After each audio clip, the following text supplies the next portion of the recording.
Okay, I have to be honest with all of you right from the start. For the past few months, a lot of people have been telling me that I have to check out ℂ𝕂𝔻𝕻, that it's one of the best new anime of 2023, that there's a lot of hype around it, and that it includes some really powerful social commentary that I would definitely be interested in.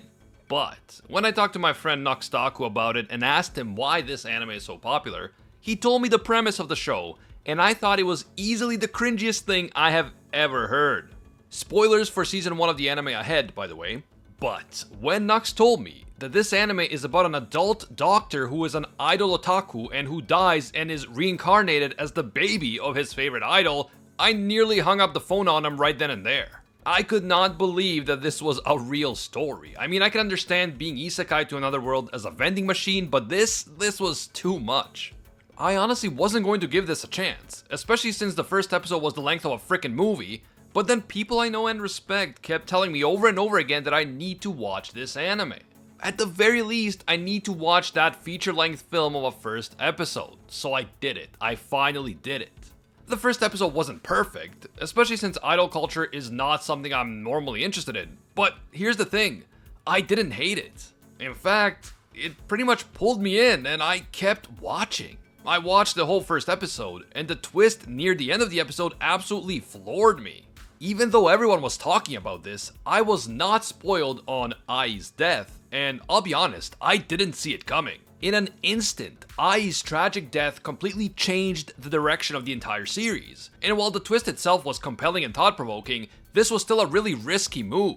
The series suddenly went from Ai's journey to becoming a legendary idol while secretly raising 2 twin babies, to her dying and those babies becoming high schoolers with their own journeys and ambitions. The audience might have lost interest right there, because their expectations for what this series was were subverted so radically and so suddenly, and yet, I kept watching. I wanted to see what happens next. I started to actually like these characters, especially Aqua and Kana, and while I would never engage in something as lowbrow as shipping, I gotta be real, Team Kana all the way. Anyway, the people recommending this anime to me were right. There is definitely a lot of extremely interesting social commentary in this series, including a whole bunch of fascinating and terrifying truths about the entertainment industry in Japan, about idol culture, about parasocial relationships, online harassment, dangerous stalkers, the media manipulating the truth for views and engagement even when this manipulation is actively harming someone, and so on. So, even though I'm not someone who is usually interested in idol culture, as someone who is into anime and philosophy, and as someone who does online content creation for a living, I ended up being drawn into the world of ℂ𝕂𝕻𝕻 and its characters in spite of myself.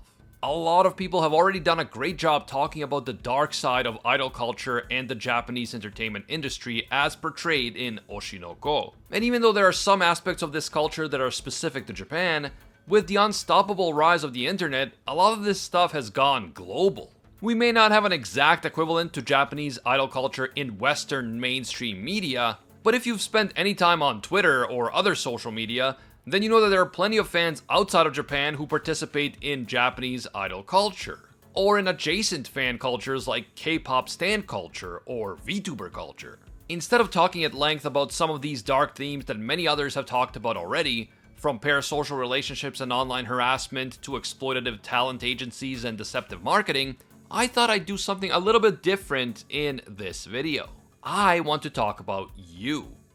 Or I guess all of us who participate in this type of culture, and everyone who strives to become an idol despite all the terrible stuff that clearly takes place in this industry. To me, one of the craziest and most disturbing things about ℂ𝕂𝕻𝕻 is just how little impact Ai's horrifying death had on wider idol culture in that world. When it happened, everyone was shocked and saddened, but then the news cycle shifted to something else, and everyone just moved on.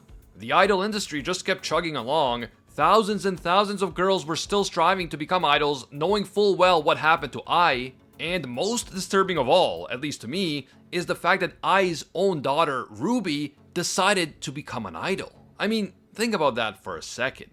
She literally witnessed some of the darkest aspects of the industry. She saw her own mother brutally murdered before her very eyes by a deranged idol stan. And her takeaway from all of that was that she too wanted to become an idol. She too wanted to put herself in that very same dangerous situation that claimed her mother's life. Now yes, Ruby's unique circumstances as someone who was reincarnated and who lived a very difficult and painfully isolated past life helped to explain her desire to become an idol to some extent. But Ruby is not the only one who desperately wants to become an idol. Many other girls who are not reincarnations and who are fully aware of what happened to Ai also decided to become idols. That said, with Ruby having actually witnessed the murder, her desire to follow in her mother's tragic footsteps just seems so disturbing to me. Aqua, I can totally understand. He realizes how dark and cruel this industry is, and he is trying to get justice for his mother while also secretly trying to protect his sister. But Ruby's perspective, and the perspective of so many other young women who want to become idols so badly, really got me thinking. Why does anyone want to become an idol? Why does anyone want to essentially live a double life? Pretending to be something they're not in public while trying their best to keep their private lives and true personalities a secret. Why does anyone want to join these exploitative talent agencies that pay only a fraction of the talent's earnings to the actual talent? Meaning that most aspiring idols essentially live in poverty, and only the most successful ones actually make a decent living. The series even establishes that the vast majority of these girls who are striving to become idols are high schoolers, and even 20 is considered old in this industry.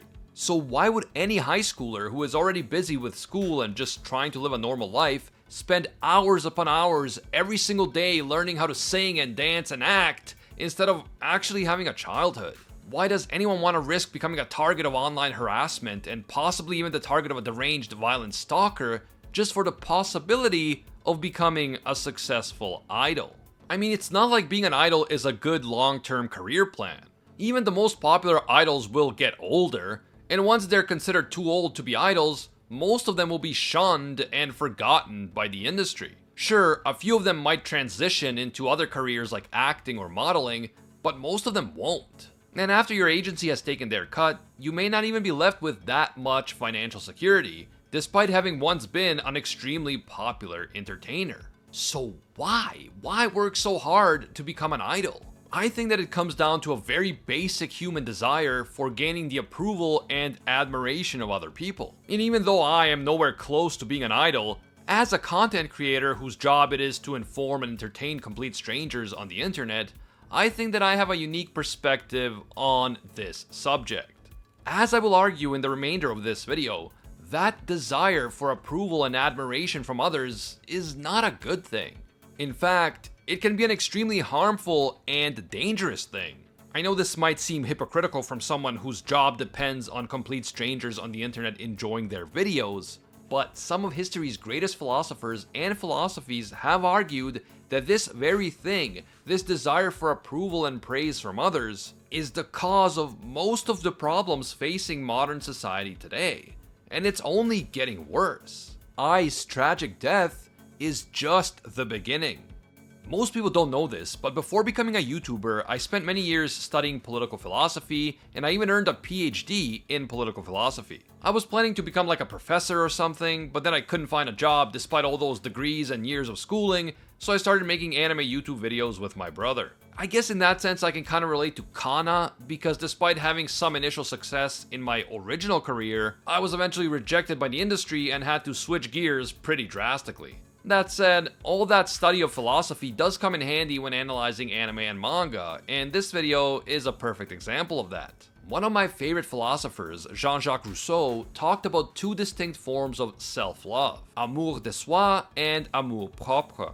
Amour de soi is a primitive form of self-love possessed by all animals, including humans. This love predates society itself, and it exists even among people who never interact with other people. It refers to just a basic desire for self-preservation, and it doesn't depend on the opinion of others. A wild rabbit loves itself in the sense that it wants to preserve itself, so if it sees a human running up to it menacingly, it will run away. But if some human yells an insult at the rabbit from far away, the rabbit won't be bothered in the least. As long as its basic needs are met, a rabbit doesn't care about what some human or any other animal thinks of it. A rabbit has no desire to be loved and praised by other animals, and the lack of such love and praise will not affect its mood.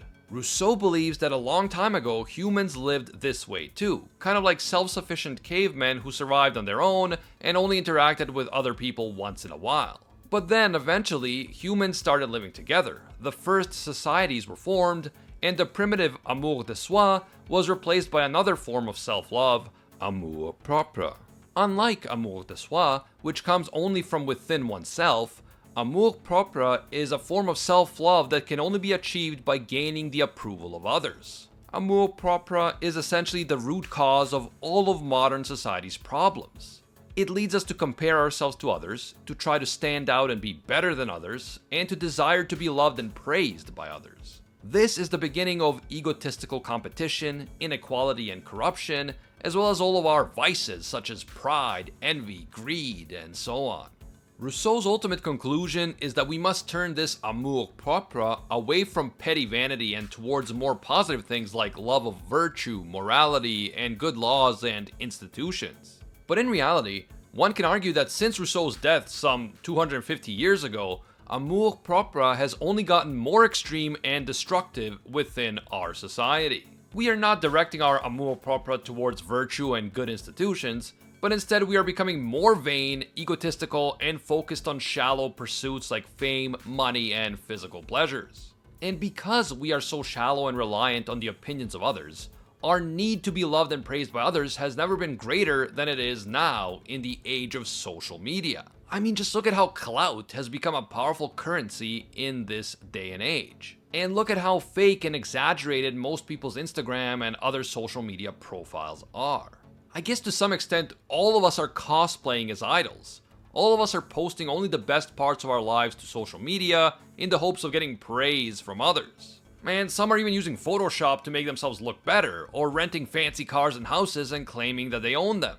And again, it's all for that sweet, sweet clout. Some can even live off clout if they can leverage it into sponsorship and brand deals. I mean, just look at the Kardashians. To bring this back to ℂ𝕂𝕻𝔻, one line from Kanna Arima really struck me. She was a child star who fell out of favor with the industry as she got older, and she kind of made adjustments and lowered her expectations, but her desire to be adored never went away.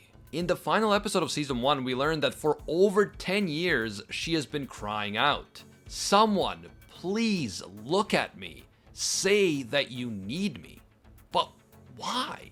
Why does Kanna, an intelligent, talented, and beautiful young woman, need others to look at her? Why does she need other people to need her and praise her and worship her as an idol? It's funny, but all of the world's major philosophies and religions teach you that this is the exact recipe for unhappiness. Whether you ask Rousseau or the Stoics or Christian theologians or Zen Buddhists, they will all tell you that you shouldn't be too attached to the physical world. And you most certainly shouldn't be attached to what others think of you. At the end of the day, you can't actually control what others think of you, as hard as you might try. As we saw with Akane, the truth can even be manipulated to make you look bad, and you can become a social outcast through little or no fault of your own.